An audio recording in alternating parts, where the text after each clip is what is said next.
ਧੰਨ ਵਾਹਿਗੁਰੂ ਸਾਹਿਬ ਜੀ।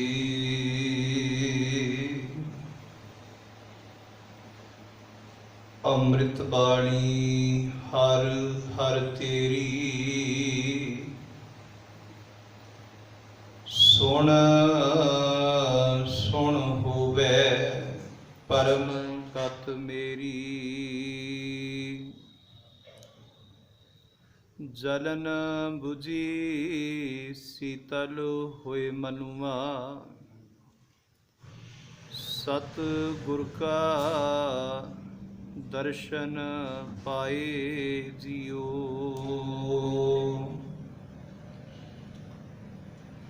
ਜੀਤਾ ਜਿਉ ਪਿੰਡ ਸਭ ਤੇਰਾ,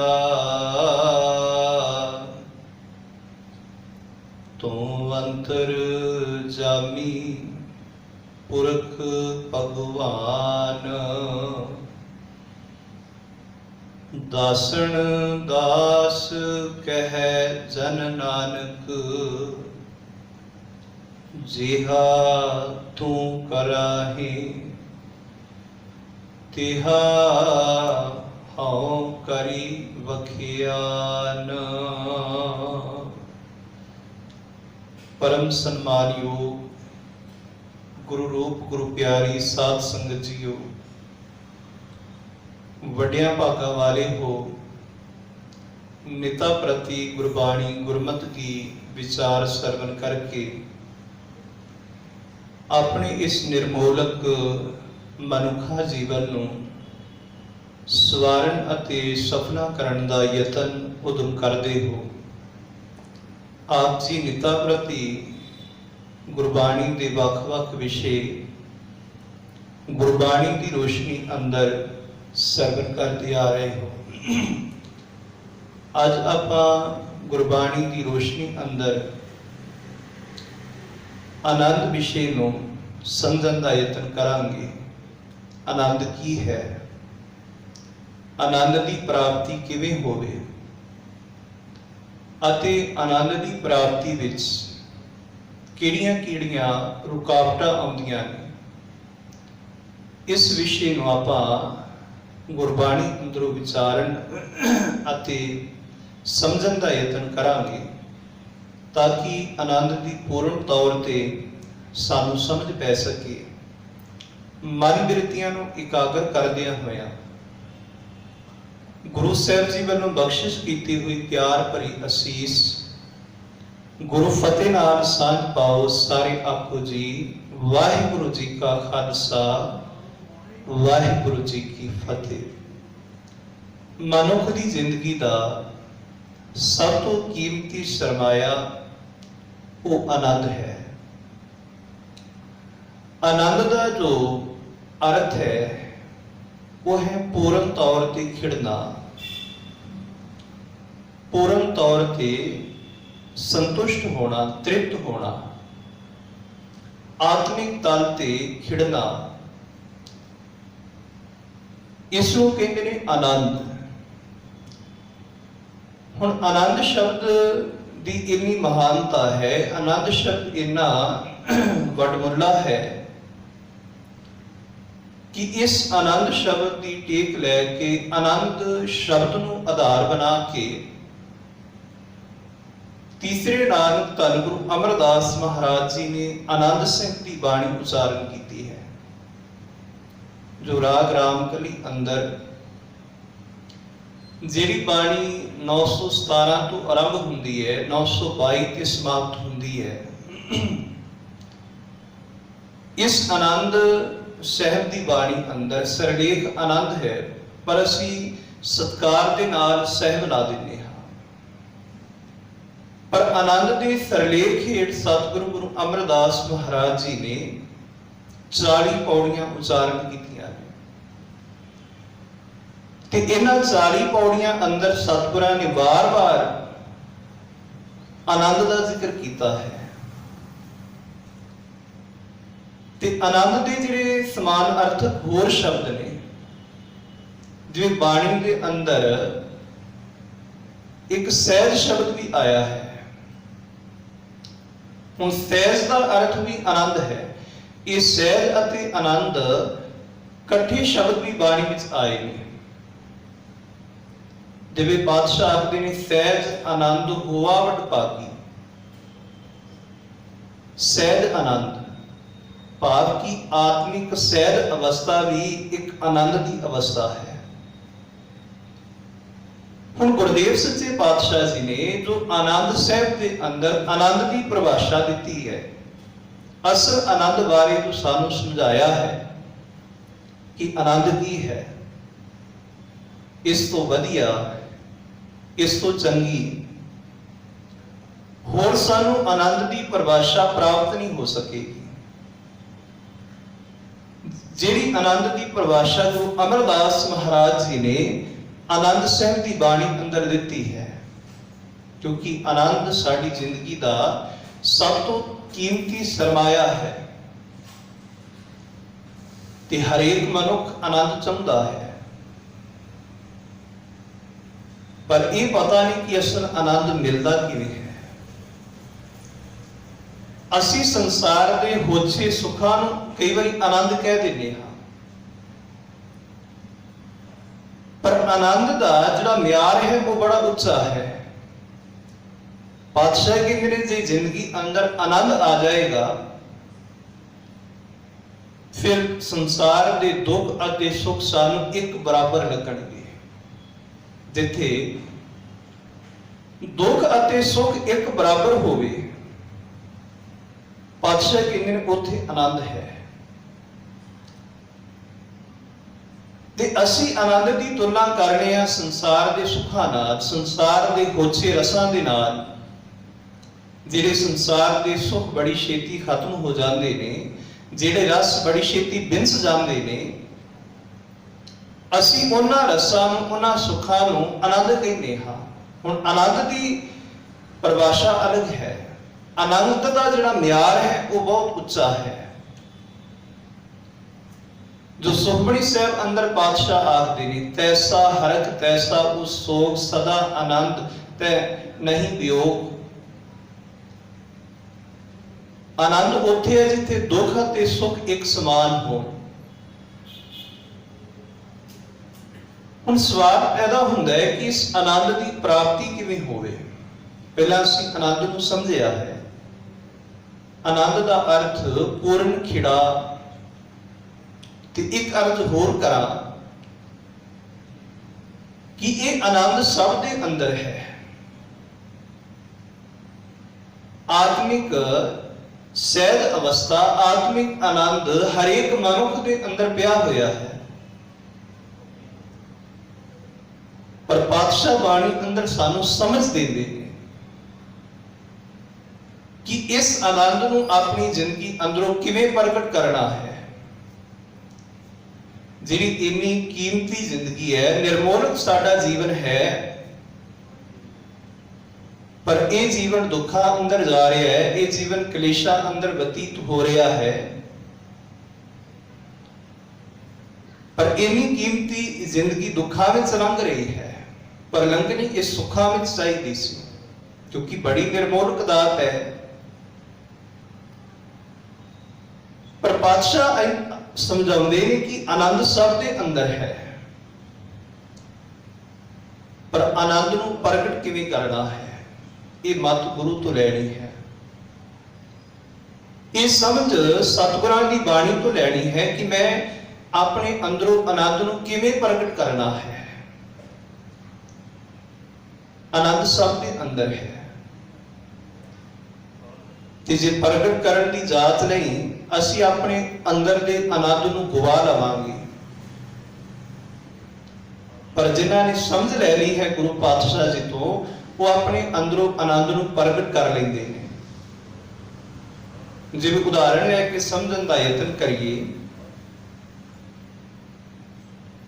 ਕਿ ਦੁੱਧ ਦੇ ਅੰਦਰ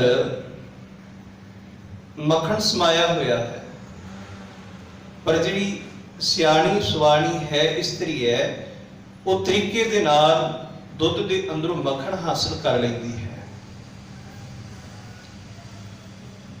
ਪਰ ਜਿਹੜੀ ਕੁਚੱਜੀ ਹੈ, ਜਿਸ ਨੂੰ ਅਕਲ ਨਹੀਂ, ਸਮਝ ਨਹੀਂ, ਕਈ ਵਾਰੀ ਉਹ ਦੁੱਧ ਦੇ ਅੰਦਰੋਂ ਮੱਖਣ ਕੱਢਣ ਦੀ ਬਜਾਏ ਉਹ ਦੁੱਧ ਨੂੰ ਹੀ ਖਰਾਬ ਕਰ ਲੈਂਦੀ ਹੈ। ਇੱਕ ਇਸਤਰੀ ਦੁੱਧ ਦੇ ਅੰਦਰੋਂ ਮੱਖਣ ਕੱਢ ਰਹੀ ਹੈ, ਪਰ ਦੂਸਰੀ ਇਸਤਰੀ ਦੁੱਧ ਨੂੰ ਹੀ ਖਰਾਬ ਕਰ ਲੈਂਦੀ ਹੈ।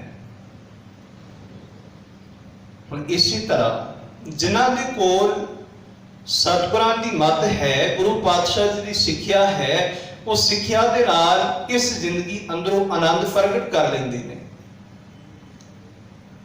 ਤੇ ਜਿਹੜੇ ਮਨ ਦੇ ਪਿੱਛੇ ਚੱਲਣ ਵਾਲੇ ਨੇ, ਕੁਚੱਜੀ ਮੱਤ ਦੇ ਜਿਹੜੇ ਮਾਲਕ ਨੇ, ਭੈੜੀ ਮੱਤ ਦੇ ਜੋ ਮਾਲਕ ਨੇ, ਉਹ ਆਪਣੇ ਅੰਦਰੋਂ ਆਨੰਦ ਪ੍ਰਗਟ ਕਰਨ ਦੀ ਬਜਾਏ ਆਪਣੇ ਅੰਦਰਲੇ ਆਨੰਦ ਨੂੰ ਗਵਾ ਲੈਂਦੇ ਨੇ, ਆਪਣੇ ਅੰਦਰ ਦੇ ਆਨੰਦ ਨੂੰ ਨਾਸ਼ ਕਰ ਲੈਂਦੇ ਨੇ।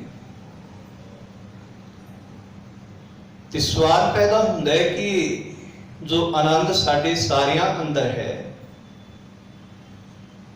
ਪਰ ਇਸ ਆਨੰਦ ਨੂੰ ਪ੍ਰਗਟ ਕਿਵੇਂ ਕਰਨਾ ਹੈ?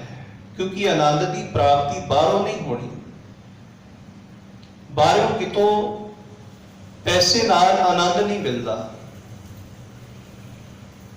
ਪੈਸੇ ਨਾਲ ਆਤਮਿਕ ਖੁਸ਼ੀ ਨਹੀਂ ਪ੍ਰਾਪਤ ਹੁੰਦੀ। ਸਹਿਜ ਆਨੰਦ ਦੀ ਪ੍ਰਾਪਤੀ ਮਾਇਆ ਨਾਲ, ਪਦਾਰਥਾਂ ਨਾਲ ਨਹੀਂ ਹੁੰਦੀ। ਤੇ ਨਾ ਹੀ ਕਿਤੇ ਕੋਈ ਦੁਕਾਨ ਹੈ, ਨਾ ਹੀ ਕਿਤੇ ਆਨੰਦ ਦਾ ਕਿਤੇ ਬਾਜ਼ਾਰ ਹੈ ਕਿ ਜਿੱਥੋਂ ਜਾ ਕੇ ਆਨੰਦ ਅਸੀਂ ਖਰੀਦ ਲਈਏ। ਇਹ ਆਨੰਦ, ਇਹ ਆਤਮਿਕ ਸੁਖ, ਆਤਮਿਕ ਸਹਿਜ ਅਵਸਥਾ, ਇਹ ਗੁਰੂ ਮਤ ਰਾਹੀਂ ਆਪਣੇ ਅੰਦਰ ਅਸੀਂ ਪ੍ਰਗਟ ਕਰਨੀ ਹੈ। ਦੇਵੀ ਪਿਆਰਿਓ, ਆਨੰਦ ਕਿਸੇ ਵਿਰਲੇ ਅੰਦਰ ਹੈ, ਕਿਸੇ ਵਿਰਲੇ ਨੇ ਆਨੰਦ ਨੂੰ ਪ੍ਰਗਟ ਕੀਤਾ ਹੈ, ਪਰ ਬਹੁਤਿਆਂ ਨੇ ਆਪਣੇ ਅੰਦਰ ਚਿੰਤਾ ਨੂੰ ਪ੍ਰਗਟ ਕਰ ਲਿਆ ਹੈ। ਹੁਣ ਚਿੰਤਾ ਵੀ ਤੇ ਬਾਹਰੋਂ ਨਹੀਂ ਨਾ ਆਈ, ਅਸੀਂ ਆਪਣੇ ਅੰਦਰੋਂ ਪ੍ਰਗਟ ਕੀਤੀ ਹੈ। ਇਸੇ ਤਰ੍ਹਾਂ ਕਿਸੇ ਇਨਸਾਨ ਨੇ ਆਪਣੇ ਅੰਦਰੋਂ ਦੁੱਖ ਨੂੰ ਪ੍ਰਗਟ ਕੀਤਾ ਹੋਇਆ ਹੈ। ਕਿਸੇ ਨੇ ਈਰਖਾ, ਨਫ਼ਰਤ, ਜੈਲਸ ਆਪਣੇ ਅੰਦਰ ਪ੍ਰਗਟ ਕੀਤੀ ਹੋਈ ਹੈ। ਪਰ ਜੋ ਵਿਰਲੇ ਨੇ, ਬੜੇ ਥੋੜੇ ਨੇ ਜਿਨ੍ਹਾਂ ਨੇ ਆਪਣੇ ਅੰਦਰ ਆਨੰਦ ਪ੍ਰਗਟ ਕੀਤਾ ਹੈ। ਆਤਮਿਕ ਸਹਿਜ ਅਵਸਥਾ ਜਿਨ੍ਹਾਂ ਨੇ ਪ੍ਰਗਟ ਕਰ ਲਈ ਹੈ, ਜਿਨ੍ਹਾਂ ਨੇ ਆਪਣੇ ਮਨ ਨੂੰ ਤ੍ਰਿਪਤ ਕਰ ਲਿਆ ਹੈ, ਉਹ ਬੜੇ ਥੋੜੇ ਨੇ। ਤੇ ਜਿੱਥੇ ਤ੍ਰਿਪਤ ਹੈ ਉੱਥੇ ਆਨੰਦ ਹੈ,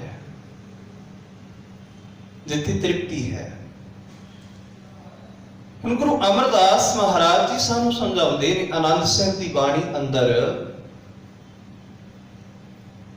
ਕਿ ਆਨੰਦ ਨੂੰ ਕਿਵੇਂ ਪ੍ਰਾਪਤ ਕੀਤਾ ਜਾਏ, ਆਨੰਦ ਦੀ ਕਿਵੇਂ ਪ੍ਰਾਪਤੀ ਹੋਵੇ, ਜਾਂ ਆਨੰਦ ਨੂੰ ਕਿਵੇਂ ਅਸੀਂ ਸਮਝ ਸਕੀਏ, ਕਿਵੇਂ ਜਾਣ ਸਕੀਏ ਆਨੰਦ ਨੂੰ।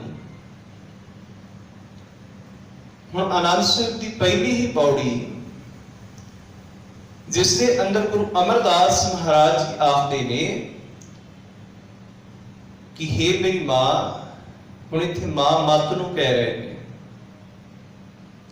ਹੇ ਮੇਰੀ ਮਾਂ, ਮੈਨੂੰ ਆਨੰਦ ਪ੍ਰਾਪਤ ਹੋ ਗਿਆ ਹੈ। ਪਰ ਕਿਵੇਂ ਹੋਇਆ? ਜਦੋਂ ਮੈਨੂੰ ਸੱਚੇ ਗੁਰੂ ਦੀ ਪ੍ਰਾਪਤੀ ਹੋ ਗਈ, ਸੱਚੇ ਗਿਆਨ ਦੀ ਮੈਨੂੰ ਪ੍ਰਾਪਤੀ ਹੋ ਗਈ, ਤੇ ਉਸ ਗਿਆਨ ਰਾਹੀਂ ਮੈਨੂੰ ਆਨੰਦ ਮਿਲ ਗਿਆ। ਗਿਆਨ ਦਾ ਫਲ ਆਨੰਦ ਹੈ। ਜਿੱਥੇ ਆਤਮਿਕ ਗਿਆਨ ਹੋਵੇਗਾ, ਉਸ ਗਿਆਨ ਨੂੰ ਫਲ ਲੱਗੇਗਾ ਆਨੰਦ ਦਾ। ਗੁਰੂ ਅਮਰਦਾਸ ਮਹਾਰਾਜ ਜੀ ਆਖਦੇ ਨੇ ਕਿ ਆਨੰਦ ਭਇਆ ਮੇਰੀ ਮਾਏ, ਸਤਿਗੁਰੂ ਮੈਂ ਪਾਇਆ। ਮੈਨੂੰ ਕਦੋਂ ਆਨੰਦ ਪ੍ਰਾਪਤ ਹੋਇਆ? ਜਦੋਂ ਮੈਂ ਸੱਚੇ ਗੁਰੂ ਦੀ ਪ੍ਰਾਪਤੀ ਕਰ ਲਈ, ਸੱਚਾ ਗਿਆਨ ਹਾਸਲ ਕੀਤਾ। ਹੁਣ ਸੱਚੇ ਗਿਆਨ ਰਾਹੀਂ ਹੀ ਸਾਨੂੰ ਆਨੰਦ ਦੀ ਪ੍ਰਾਪਤੀ ਹੁੰਦੀ ਹੈ, ਸਾਡੇ ਅੰਦਰੋਂ ਆਨੰਦ ਪ੍ਰਗਟ ਹੁੰਦਾ ਹੈ। ਸਹਿਜ ਆਨੰਦ ਸਦਾ ਗੁਰੂਮਤੀ, ਜਿਹੜਾ ਸਹਿਜ ਆਨੰਦ ਹੈ, ਆਤਮਿਕ ਆਨੰਦ, ਉਹ ਗੁਰੂ ਮਤ ਰਾਹੀਂ ਸਾਡੇ ਅੰਦਰ ਪ੍ਰਗਟ ਹੋਵੇਗਾ। ਹੁਣ ਜੇ ਸਾਡੀ ਜ਼ਿੰਦਗੀ ਅੰਦਰ ਆਨੰਦ ਨਹੀਂ, ਇਹਦਾ ਅਰਥ ਅਸੀਂ ਗੁਰੂ ਦੀ ਮੱਤ ਲਈ ਨਹੀਂ। ਗੁਰੂ ਪਾਤਸ਼ਾਹ ਦੀ ਸਿੱਖਿਆ ਨੂੰ ਸੁਣਿਆ ਨਹੀਂ, ਸਿੱਖਿਆ ਤੇ ਕਦੀ ਅਮਲ ਨਹੀਂ ਕੀਤਾ, ਜਿਸ ਦੇ ਨਾਲ ਆਨੰਦ ਆਉਣਾ ਸੀ। ਨਾ ਉਸ ਗੁਰੂ ਦੀ ਮੱਤ ਨੂੰ ਸਮਝਿਆ, ਨਾ ਅਪਣਾਇਆ, ਨਾ ਅਮਲ ਕੀਤਾ। ਇਸ ਕਰਕੇ ਅਸੀਂ ਆਨੰਦ ਤੋਂ ਵਾਂਝੇ ਹਾਂ, ਦੁੱਖਾਂ ਵਿੱਚ ਘਰੇ ਹੋਏ ਹਾਂ, ਦੁੱਖਾਂ ਵਿੱਚ, ਚਿੰਤਾ ਵਿੱਚ ਘਿਰੇ ਹੋਏ ਹਾਂ, ਪਰ ਆਨੰਦ ਤੋਂ ਸੱਖਣੇ ਹਾਂ। ਆਨੰਦ ਦੀ ਪ੍ਰਾਪਤੀ ਹੁੰਦੀ ਹੈ ਗੁਰੂ ਰਾਹੀਂ। ਅੱਗੇ ਗੁਰੂ ਪਾਤਸ਼ਾਹ ਹੋਰ ਕਿਰਪਾ ਕਰਕੇ ਸਾਨੂੰ ਸਮਝਾਉਂਦੇ ਨੇ ਕਿ ਅਸਲ ਵਿੱਚ ਆਨੰਦ ਹੈ ਕੀ, ਕਿਹੜੀਆਂ ਚੀਜ਼ਾਂ ਸਾਡੇ ਅੰਦਰ ਖਤਮ ਹੋਣਗੀਆਂ ਤੇ ਸਾਡੇ ਅੰਦਰ ਪੂਰਨ ਆਨੰਦ ਆਵੇਗਾ। ਹੁਣ ਇਹ ਸ਼ਰਤ ਹੈ, ਪਾਤਸ਼ਾਹ ਕਹਿੰਦੇ ਨੇ ਜੇ ਸਾਡੇ ਅੰਦਰੋਂ ਕੁਝ ਚੀਜ਼ਾਂ ਖਤਮ ਹੋਣਗੀਆਂ ਤਾਂ ਸਾਨੂੰ ਆਨੰਦ ਦੀ ਪ੍ਰਾਪਤੀ ਹੋਵੇਗੀ। ਜਿਵੇਂ ਬਾਬਾ ਕਬੀਰ ਸਾਹਿਬ ਜੀ ਨੇ ਆਪਣੇ ਸ਼ਲੋਕਾਂ ਅੰਦਰ ਆਨੰਦ ਦਾ ਜ਼ਿਕਰ ਕੀਤਾ ਹੈ, ਪਰ ਕਹਿੰਦੇ ਨੇ ਮੈਨੂੰ ਆਨੰਦ ਪ੍ਰਾਪਤ ਕਦੋਂ ਹੋਇਆ, ਕਦੋਂ ਜ਼ਿੰਦਗੀ ਅੰਦਰ ਆਨੰਦ ਆਇਆ। ਹੁਣ ਬਾਬਾ ਕਬੀਰ ਸਾਹਿਬ ਆਖਦੇ ਨੇ ਜੇ ਇੱਕ ਚੀਜ਼ ਆਪਣੇ ਅੰਦਰੋਂ ਦੂਰ ਕਰ ਲਈਏ, ਇੱਕ ਚੀਜ਼ ਆਪਣੇ ਅੰਦਰੋਂ ਪਾਸੇ ਕਰ ਲਈਏ, ਤੇ ਬਾਬਾ ਕਬੀਰ ਸਾਹਿਬ ਆਖਦੇ ਨੇ ਗਰੰਟੀ ਹੈ, ਇਹ ਦਾਵਾ ਹੈ ਕਿ ਜ਼ਿੰਦਗੀ ਅੰਦਰ ਸੁਖ ਆ ਜਾਏਗਾ, ਆਨੰਦ ਆ ਜਾਏਗਾ। ਤੇ ਬਾਬਾ ਕਬੀਰ ਸਾਹਿਬ ਜੀ ਤੋਂ ਪੁੱਛੀਏ ਕਿ ਉਹ ਕਿਹੜੀ ਚੀਜ਼ ਹੈ ਜੋ ਤੁਸੀਂ ਕਹਿ ਰਹੇ ਹੋ ਇੱਕ ਚੀਜ਼ ਪਾਸੇ ਕੀਤਿਆਂ, ਇੱਕ ਚੀਜ਼ ਨੂੰ ਆਪਣੇ ਅੰਦਰ ਮੁਕਾਇਆ ਆਨੰਦ ਮਿਲਦਾ ਹੈ। ਬਾਬਾ ਕਬੀਰ ਸਾਹਿਬ ਆਖਦੇ ਨੇ ਕਬੀਰ ਜਾ ਦਿਨ ਹਉ ਮੁਆ। ਹਉ ਮੁਆ, ਹਉ ਦਾ ਅਰਥ ਮੈਂ ਮੇਰੀ ਵਾਲਾ ਸੁਭਾਅ, ਹਰ ਗੱਲ ਪਿੱਛੇ ਮੈਂ ਮੇਰੀ, ਆਪਣਾ ਸਵਾਰਥ, ਆਪਣਾ ਹੰਕਾਰ, ਹਰ ਗੱਲ 'ਚ, ਹਰ ਕੰਮ 'ਚ ਜੋ ਅਸੀਂ ਪ੍ਰਗਟ ਕਰਦੇ ਹਾਂ। ਹੁਣ ਬਾਬਾ ਕਬੀਰ ਸਾਹਿਬ ਆਖਦੇ ਨੇ ਇਸ ਮੈਂ ਮੇਰੀ ਨੂੰ ਮੁਕਾ ਲਈਏ, ਇਸ ਹਉ ਨੂੰ ਮਾਰ ਲਈਏ। ਤੇ ਬਾਬਾ ਕਬੀਰ ਸਾਹਿਬ ਆਖਦੇ ਨੇ ਹਉ ਦੇ ਪਿੱਛੇ ਆਨੰਦ ਹੈ, ਜਿਵੇਂ ਰਾਤ ਦੇ ਪਿੱਛੇ ਦਿਨ ਖਲੋਤਾ ਹੈ, ਹਨੇਰੇ ਦੇ ਪਿੱਛੇ ਚਾਨਣ ਹੈ। ਇਸੇ ਤਰ੍ਹਾਂ ਬਾਬਾ ਕਬੀਰ ਸਾਹਿਬ ਆਖਦੇ ਨੇ ਕਿ ਜੇ ਹਉ ਮੁੱਕੇਗੀ ਤੇ ਆਨੰਦ ਪ੍ਰਗਟ ਹੋ ਜਾਏਗਾ। ਕਬੀਰ ਜਾ ਦਿਨ ਹਉ ਮੁਆ, ਪਾਛੇ ਭਇਆ ਆਨੰਦ, ਮੋਹਿ ਮਿਲਿਓ ਪ੍ਰਭ ਆਪਣਾ, ਸੰਗੀ ਭਜੇ ਗੋਬਿੰਦ। ਪਰ ਬਾਬਾ ਕਬੀਰ ਸਾਹਿਬ ਆਖਦੇ ਨੇ ਹਉ ਨੂੰ ਮਾਰਨਾ ਸੌਖੀ ਖੇਡ ਨਹੀਂ। ਹਉ ਨੂੰ ਅੰਦਰੋਂ ਖਤਮ ਕਰਨਾ, ਮੈਂ ਮੇਰੀ ਅਹੰਕਾਰ ਨੂੰ ਅੰਦਰੋਂ ਖਤਮ ਕਰਨਾ, ਇਹ ਸੌਖੀ ਗੱਲ ਨਹੀਂ ਹੈਗੀ। ਲੋਕ ਡਰਦੇ ਨੇ, ਪਰ ਇਸ ਨੂੰ ਖਤਮ ਕਰਨ ਤੋਂ ਬਿਨਾ ਜ਼ਿੰਦਗੀ ਅੰਦਰ ਪੂਰਨ ਆਨੰਦ ਨਹੀਂ ਆ ਸਕਦਾ। ਜ਼ਿੰਦਗੀ ਦਾ ਅਸੀਂ ਪੂਰਾ ਰਸ ਨਹੀਂ ਮਾਣ ਸਕਦੇ ਜਿਹਦੇ ਵਾਸਤੇ ਇਹ ਜ਼ਿੰਦਗੀ ਸਾਨੂੰ ਮਿਲੀ ਹੈ। ਬਾਬਾ ਕਬੀਰ ਸਾਹਿਬ ਆਖਦੇ ਨੇ ਕਿ ਲੋਕ ਡਰਦੇ ਨੇ। ਕਬੀਰ ਜਿਸ ਮਰਨੇ ਤੇ ਜਗ ਡਰੇ, ਮੇਰੀ ਮਨ ਆਨੰਦ। ਮੈਂ ਮੇਰੀ ਨੂੰ ਖਤਮ ਕਰਨ ਤੋਂ ਲੋਕ ਡਰਦੇ ਨੇ। ਹੰਕਾਰ ਨੂੰ ਖਤਮ ਕਰਨ ਲੱਗਿਆ, ਮੈਂ ਮੇਰੀ ਨੂੰ ਖਤਮ ਕਰਨ ਲੱਗਿਆ, ਹੰਕਾਰ ਵੱਲੋਂ ਮਰਨ ਲੱਗਿਆ, ਲੋਕ ਡਰਦੇ ਨੇ। ਪਰ ਬਾਬਾ ਕਬੀਰ ਸਾਹਿਬ ਆਖਦੇ ਨੇ ਮੈਂ ਮਰਿਆ ਤੇ ਮੈਨੂੰ ਆਨੰਦ ਮਿਲਿਆ ਹੈ, ਮੈਨੂੰ ਪਰਮ ਆਨੰਦ ਦੀ ਪ੍ਰਾਪਤੀ ਵੀ ਹੋਈ ਹੈ। ਮੋਹਿ ਮਿਲਿਓ ਪ੍ਰਭ ਆਪਣਾ, ਮੈਨੂੰ ਰੱਬ ਦੀ ਪ੍ਰਾਪਤੀ ਹੋਈ ਹੈ। ਕਬੀਰ ਜਿਸ ਮਰਨੇ ਤੇ ਜਗ ਡਰਿਆ, ਮੇਰੇ ਮਨ ਆਨੰਦ, ਮਰਨੇ ਹੀ ਤੇ ਪਾਈਏ ਪੂਰਨ ਪਰਮਾਨੰਦ। ਬਾਬਾ ਕਬੀਰ ਸਾਹਿਬ ਜੀ ਨੇ 2 ਸ਼ਲੋਕਾਂ ਅੰਦਰ ਇੱਕ ਉਪਦੇਸ਼ ਸਾਨੂੰ ਦਿੱਤਾ ਹੈ ਕਿ ਭਾਈ ਆਨੰਦ ਤਾਂ ਜ਼ਿੰਦਗੀ ਅੰਦਰ ਆਏਗਾ ਜਦੋਂ ਮੈਂ ਮੇਰੀ ਹੰਕਾਰ ਸਾਡੇ ਅੰਦਰੋਂ ਖਤਮ ਹੋਵੇਗਾ। ਹੰਕਾਰ ਅੰਦਰ ਦੁੱਖ ਹੈ, ਪਰ ਜਿੱਥੇ ਦੁੱਖ ਹੈ ਉੱਥੇ ਆਨੰਦ ਕਿੱਥੇ? ਦੁੱਖ ਤੇ ਆਨੰਦ ਦਾ ਆਪਸੀ ਕੋਈ ਮੇਲ ਨਹੀਂ। ਆਨੰਦ ਤੇ ਬੜੀ ਉੱਚੀ ਅਵਸਥਾ ਹੈ, ਦੁੱਖ ਤੇ ਆਨੰਦ ਇੱਕ ਜਗ੍ਹਾ ਤੇ ਨਹੀਂ। ਜਿੱਥੇ ਆਨੰਦ ਹੈ ਉੱਥੇ ਦੁੱਖ ਨਹੀਂ ਹੋਵੇਗਾ, ਜਿੱਥੇ ਦੁੱਖ ਹੈ ਉੱਥੇ ਆਨੰਦ ਨਹੀਂ ਹੋਵੇਗਾ। ਹੁਣ ਸਤਿਗੁਰੂ ਗੁਰੂ ਅਮਰਦਾਸ ਮਹਾਰਾਜ ਜੀ ਤੋਂ ਪੁੱਛ ਕਰੀਏ ਕਿ ਆਨੰਦ ਨੂੰ ਕਿਵੇਂ ਜਾਣਿਆ ਜਾਏ, ਆਨੰਦ ਕੀ ਹੈ? ਤੇ ਬੜੀ ਪਿਆਰੀ ਪਰਿਭਾਸ਼ਾ ਸਤਿਗੁਰੂ ਗੁਰੂ ਅਮਰਦਾਸ ਮਹਾਰਾਜ ਜੀ ਨੇ ਦਿੱਤੀ ਹੈ। ਉਹ ਆਨੰਦ ਬਾਰੇ ਸਾਨੂੰ ਸੋਝੀ ਦੇ ਰਹੇ ਨੇ, ਸਮਝ ਦੇ ਰਹੇ ਨੇ, ਤਾਂ ਕਿ ਅਸੀਂ ਉਹ ਸੋਝੀ ਪ੍ਰਾਪਤ ਕਰਕੇ ਆਪਣੇ ਅੰਦਰੋਂ ਆਨੰਦ ਨੂੰ ਪ੍ਰਗਟ ਕਰ ਸਕੀਏ। ਜਿਵੇਂ ਬੜਾ ਕੁਝ ਅਸੀਂ ਆਪਣੇ ਅੰਦਰੋਂ ਪ੍ਰਗਟ ਕੀਤਾ ਹੋਇਆ ਹੈ, ਇਸੇ ਤਰ੍ਹਾਂ ਆਨੰਦ ਨੂੰ ਵੀ ਅੰਦਰੋਂ ਪ੍ਰਗਟ ਕਰ ਸਕੀਏ। ਗੁਰੂ ਅਮਰਦਾਸ ਮਹਾਰਾਜ ਜੀ ਉਹ ਜੁਗਤ ਸਾਨੂੰ ਸਮਝਾਉਂਦੇ ਨੇ, ਉਪਦੇਸ਼ ਸਾਨੂੰ ਦੱਸਦੇ ਨੇ। ਸਤਿਗੁਰੂ ਆਖਦੇ ਨੇ ਆਨੰਦ ਆਨੰਦ ਸਭ ਕੋ ਕਹਿ। ਸਾਰੇ ਕਹਿੰਦੇ ਨੇ ਆਨੰਦ ਹੈ, ਪਰ ਸਾਰਿਆਂ ਨੂੰ ਆਨੰਦ ਅਸਲ ਵਿੱਚ ਪ੍ਰਾਪਤ ਨਹੀਂ ਹੋਇਆ ਹੁੰਦਾ। ਜਿਨ੍ਹਾਂ ਚੀਜ਼ਾਂ ਨੂੰ ਅਸੀਂ ਆਨੰਦ ਕਹਿੰਦੇ ਆ ਉਹ ਅਸਲ ਆਨੰਦ ਨਹੀਂ ਹੁੰਦਾ, ਉਹ ਤੇ ਵਿੰਸ ਜਾਂਦਾ ਹੈ। ਬੰਦਾ ਚੰਗੀ ਚੀਜ਼ ਦੇਖ ਕੇ ਕਹਿੰਦਾ ਆਨੰਦ ਆ ਗਿਆ, ਚੰਗਾ ਖਾ ਕੇ ਕਹਿੰਦਾ ਆਨੰਦ ਆ ਗਿਆ, ਚੰਗਾ ਪਹਿਨ ਕੇ ਕਹਿੰਦਾ ਆਨੰਦ ਆ ਗਿਆ, ਆਪਣੀ ਵਡਿਆਈ ਸੁਣ ਕੇ ਕਹਿੰਦਾ ਆਨੰਦ ਆ ਗਿਆ। ਪਰ ਇਹ ਤੇ ਬੜੀ ਛੇਤੀ ਵਿੰਸਣ ਵਾਲਾ ਹੁੰਦਾ ਹੈ। ਜਿਵੇਂ ਅਸੀਂ ਕਹਿੰਦੇ ਹਾਂ ਕਿ ਆਪਣੀ ਜਦੋਂ ਮੇਰੀ ਵਡਿਆਈ ਹੁੰਦੀ ਹੈ ਮੈਨੂੰ ਆਨੰਦ ਮਿਲਦਾ ਹੈ, ਇਹਦਾ ਅਰਥ ਫਿਰ ਜਦੋਂ ਨਿੰਦਿਆ ਹੋ ਰਹੀ ਹੋਵੇਗੀ ਉਦੋਂ ਅਸੀਂ ਦੁਖੀ ਵੀ ਹੋਵਾਂਗੇ। ਪਰ ਇਹ ਤੇ ਨਹੀਂ ਆਨੰਦ ਜਿਹੜਾ ਵਿੰਸ ਜਾਂਦਾ ਹੈ। ਇਹਦਾ ਅਰਥ ਕਿ ਆਨੰਦ ਨੂੰ ਅਸੀਂ ਕੁਝ ਗਲਤ ਸਮਝਿਆ ਹੈ। ਆਨੰਦ ਦਾ ਮਿਆਰ ਬਹੁਤ ਉੱਤਮ ਹੈ, ਬੜਾ ਉੱਚਾ ਹੈ ਆਨੰਦ, ਆਨੰਦ ਦੀ ਅਵਸਥਾ। ਇਹ ਦੁੱਖ ਅਤੇ ਸੁੱਖ ਸੰਸਾਰ ਦੇ ਥੱਲੇ ਰਹਿ ਜਾਂਦੇ ਨੇ। ਦੁੱਖ ਅਤੇ ਸੁੱਖ ਇੱਕ ਸਮਾਨ ਲੱਗਦੇ ਨੇ ਆਨੰਦ ਦੇ ਅੱਗੇ। ਜੇ ਆਨੰਦ ਹੈ ਸਾਡੀ ਜ਼ਿੰਦਗੀ ਅੰਦਰ ਤੇ ਸੰਸਾਰ ਦੇ ਦੁੱਖ ਅਤੇ ਸੁੱਖ ਇੱਕ ਬਰਾਬਰ ਹੋਣਗੇ। ਗੁਰੂ ਅਮਰਦਾਸ ਮਹਾਰਾਜ ਜੀ ਆਖਦੇ ਨੇ ਆਨੰਦ ਆਨੰਦ ਸਭ ਕੋ ਕਹਿ, ਆਨੰਦ ਗੁਰੂ ਤੇ ਜਾਣਿਆ। ਆਖਦੇ ਨੇ ਸਮਝ ਪੈਂਦੀ ਹੈ ਗੁਰੂ ਕੋਲੋਂ। ਜਾਣਿਆ ਆਨੰਦ ਸਦਾ ਗੁਰ ਤੇ, ਕਿਰਪਾ ਕਰੇ ਪਿਆਰਿਆ। ਕਰ ਕਿਰਪਾ ਕਿਲਵਿਖ ਕੱਟੇ, ਗਿਆਨ ਅੰਜਨ ਸਾਰਿਆ। ਅੰਦਰੋਂ ਜਿਨ ਕਾ ਮੋਹ ਟੁੱਟਾ, ਤਿਨ ਕਾ ਸ਼ਬਦ ਸੱਚੇ ਸਵਾਰਿਆ।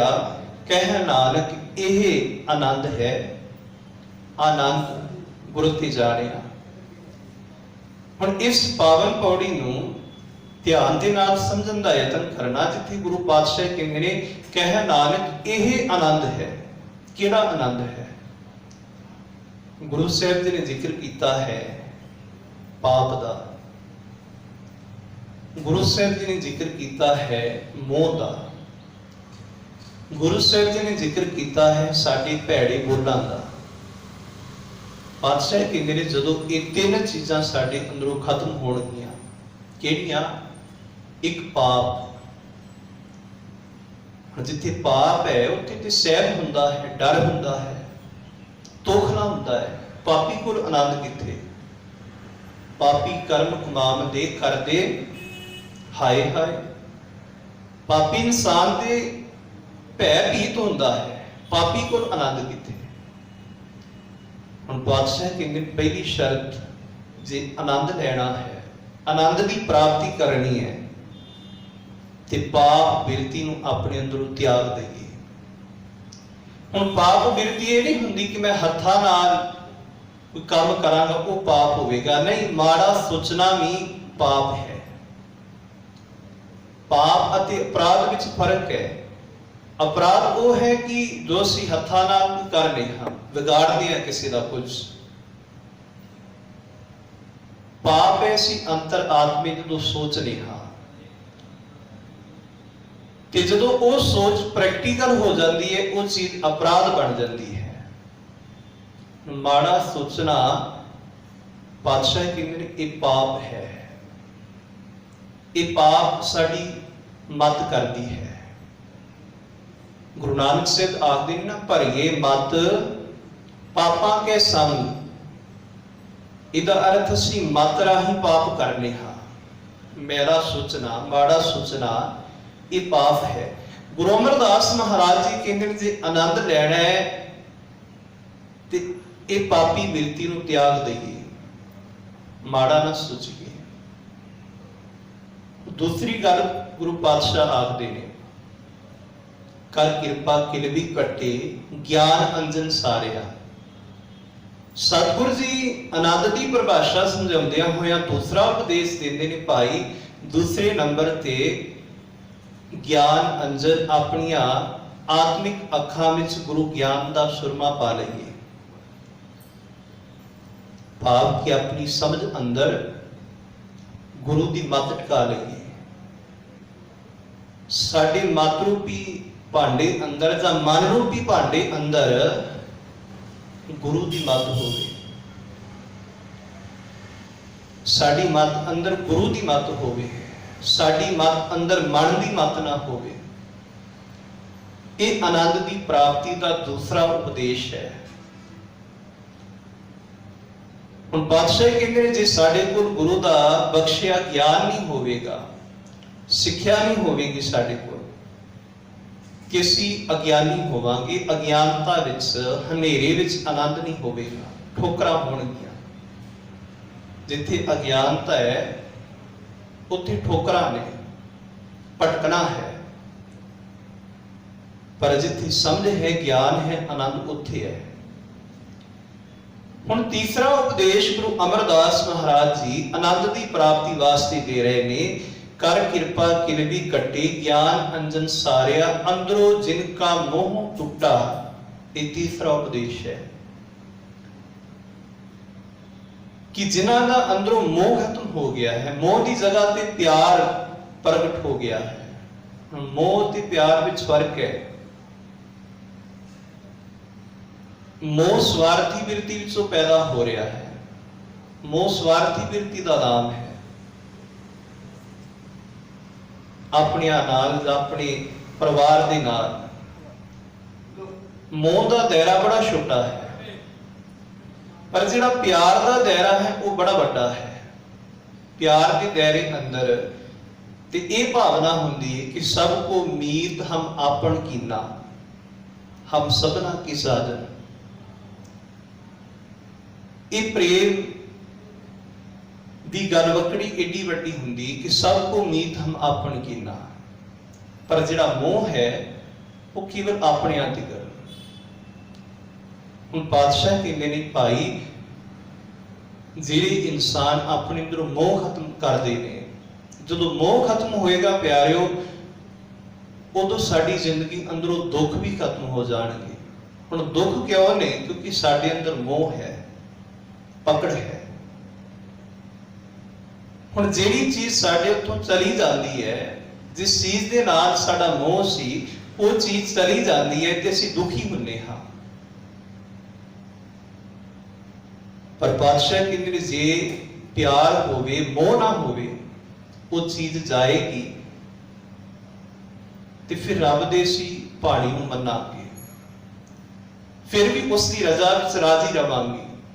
ਪਾਤਸ਼ਾਹ, ਇਹ ਦਾਸ ਸਾਡੇ ਤੋਂ ਚਲੀ ਗਈ ਹੈ, ਤੂੰ ਦਿੱਤੀ ਸੀ, ਤੇਰੇ ਬਾਣੀ ਅੰਦਰ ਚਲੀ ਗਈ ਹੈ, ਫਿਰ ਉੱਥੇ ਗਿਲਾ ਨਹੀਂ ਹੋਵੇਗਾ। ਹੁਣ ਕਈ ਵਾਰੀ ਕੋਈ ਦੁਖਦਾਈ ਘਟਨਾ ਵਾਪਰ ਜਾਂਦੀ ਹੈ ਸਾਡੇ ਨਾਲ, ਦੁੱਖ ਤੇ ਬੜਾ ਵਾਪਰ ਰਿਹਾ ਸੰਸਾਰ ਵਿੱਚ, ਮੌਤਾਂ ਬੜੀਆਂ ਹੋ ਰਹੀਆਂ ਨੇ, ਪਰ ਸਾਨੂੰ ਦੁੱਖ ਕਦੋਂ ਹੁੰਦਾ ਹੈ? ਜਿਸ ਦੇ ਨਾਲ ਸਾਡਾ ਮੋਹ ਹੋਵੇ, ਜਦੋਂ ਉਹ ਜਾਂਦਾ ਹੈ, ਜਦੋਂ ਉਹ ਚੀਜ਼ ਸਾਡੇ ਉੱਥੋਂ ਚਲੀ ਜਾਂਦੀ ਜਿਸ ਦੇ ਨਾਲ ਸਾਡਾ ਮੋਹ ਸੀ ਬੜਾ। ਇਹਦਾ ਅਰਥ ਕਿ ਮੌਤ ਦਾ ਦੁੱਖ ਨਹੀਂ ਹੈਗਾ, ਅਸਲ ਵਿੱਚ ਮੋਹ ਦਾ ਦੁੱਖ ਹੈ। ਮੌਤਾਂ ਤੇ ਬੜੀਆਂ ਹੋ ਰਹੀਆਂ ਨੇ, ਪਰ ਅਸੀਂ ਦੁਖੀ ਨਹੀਂ ਹੁੰਦੇ। ਦੁਖੀ ਉਦੋਂ ਹੁੰਨੇ ਆ ਜਿਸ ਚੀਜ਼ ਦੇ ਨਾਲ ਸਾਡਾ ਮੋਹ ਹੁੰਦਾ ਹੈ। ਇਹਦਾ ਅਰਥ ਕਿ ਮੋਹ ਦੁੱਖ ਦਾ ਕਾਰਨ ਹੈ। ਪਾਤਸ਼ਾਹ ਕਹਿੰਦੇ ਨੇ ਜਿੱਥੇ ਆਨੰਦ ਹੋਵੇਗਾ ਉੱਥੇ ਮੋਹ ਨਹੀਂ ਹੋਵੇਗਾ। ਆਨੰਦ ਦੀ ਪ੍ਰਾਪਤੀ ਲਈ ਤੀਸਰਾ ਉਪਦੇਸ਼ ਹੈ, ਸਾਨੂੰ ਆਪਣੇ ਅੰਦਰ ਮੋਹ ਦੀ ਬਿਰਤੀ ਖਤਮ ਕਰਨੀ ਪਵੇਗੀ।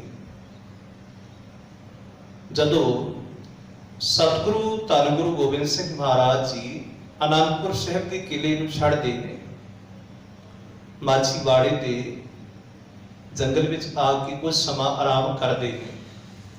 ਭਾਈ ਦਇਆ ਸਿੰਘ ਜੀ, ਭਾਈ ਧਰਮ ਸਿੰਘ ਜੀ, ਭਾਈ ਮਾਹ ਸਿੰਘ ਜੀ, ਉਸ ਸਮੇਂ 3 ਗੁਰਸਿੱਖ ਗੁਰੂ ਸਾਹਿਬ ਜੀ ਨੂੰ ਸਵਾਲ ਕਰਦੇ ਨੇ ਕਿ ਬਾਦਸ਼ਾਹ ਸਾਡੇ ਆਨੰਦ ਦੇ ਕਿਲੇ ਤੇ, ਆਨੰਦ ਦੀ ਪੁਰੀ ਤੇ ਜ਼ਾਲਮਾਂ ਦਾ ਕਬਜ਼ਾ ਹੋ ਗਿਆ ਹੈ। ਅਸੀਂ ਛੱਡ ਆਏ ਹਾਂ ਪਰ ਉਹ ਕਾਬਜ਼ ਹੋ ਗਏ। ਹੁਣ ਪਾਤਸ਼ਾਹ ਉੱਥੇ ਬੜਾ ਸੋਹਣਾ ਉਪਦੇਸ਼ ਦਿੰਦੇ ਨੇ। ਸਤਿਗੁਰੂ ਕਹਿੰਦੇ ਨੇ ਭਾਈ ਉਹ ਤੇ ਇੱਕ ਆਨੰਦਪੁਰ ਦੀ ਇਮਾਰਤ ਹੈ, ਬਿਲਡਿੰਗ ਹੈ, ਪਰ ਜਿਹੜਾ ਅਸਲ ਆਨੰਦ ਦੀ ਪੁਰੀ ਹੈ ਨਾ ਉਹ ਸਾਡੇ ਅੰਦਰ ਹੈ। ਅਸਲ ਆਨੰਦ ਦੀ ਪੁਰੀ ਉਹ ਸਾਡੇ ਅੰਦਰ ਹੈ। ਹੁਣ ਜ਼ਾਲਮ ਬਾਹਰਲੀ ਬਿਲਡਿੰਗ ਤੇ ਕਬਜ਼ਾ ਕਰ ਸਕਦੇ ਨੇ, ਉੱਥੇ ਕਬਜ਼ਾ ਕਰ ਸਕਦੇ ਨੇ, ਉੱਥੇ ਚੜ ਸਕਦੇ ਨੇ, ਪਰ ਸਾਡੇ ਅੰਦਰ ਜਿਹੜੀ ਆਨੰਦ ਦੀ ਪੁਰੀ ਹੈ ਨਾ ਉਸ ਦਾ ਕੁਝ ਨਹੀਂ ਵਿਗਾੜ ਸਕਦੇ, ਉਸ ਤੇ ਕਬਜ਼ਾ ਨਹੀਂ ਕਰ ਸਕਦੇ, ਕਿਉਂਕਿ ਆਨੰਦ ਦੀ ਪੁਰੀ ਤੇ ਸਾਡੇ ਅੰਦਰ ਹੈ। ਤੇ ਜ਼ਾਲਮਾਂ ਦੀ ਤਾਕਤ ਕਿ ਸਾਡੇ ਉਸ ਆਨੰਦ ਨੂੰ ਖਤਮ ਕਰ ਸਕਣ, ਸਾਡੇ ਉਸ ਆਨੰਦ ਤੇ ਕਬਜ਼ਾ ਕਰ ਸਕਣ।